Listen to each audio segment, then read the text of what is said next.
హే ఇచ్చుడు, ఇవాళ మనకు బ్రదర్ మెసేజ్ చేశాడు. మావోయిస్ట్ రాగుల, నువ్వు చేసే సాయం చాలా గొప్పది, కానీ అది సాయమా పబ్లిసిటీ కోసమా?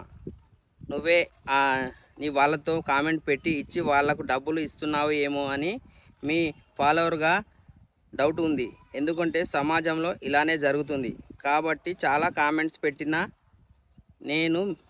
మీరు పట్టించుకోలే. మీరు చేసే సాయం అయితే నా కామెంట్ చదవండి. నా కోసం, నా పోరి కోసం, ఫోన్ రీఛార్జ్ కోసం కాదు. ఒక మానసిక వ్యక్తిని ఆయన హెయిర్ కటింగ్ చేయించి ఆయన ఒక మంచి డ్రెస్ కొనిస్తాం. మీరు చేసే సాయంతో నీ నుంచి మాకు ఒక 1000 రూపాయలు కావాలి. ఒకవేళ కామెంట్కి రెస్పాండ్ అయితే మీరు సాయం చేస్తే నిజంగా మీ సాయం చేసే వ్యక్తి లేదా పబ్లిసిటీ కోసం చేస్తున్నారు. మీ సొంత వాళ్ళకి డబ్బులు ఇచ్చి ప్రజలలో పేరు తెచ్చుకుంటున్నారు.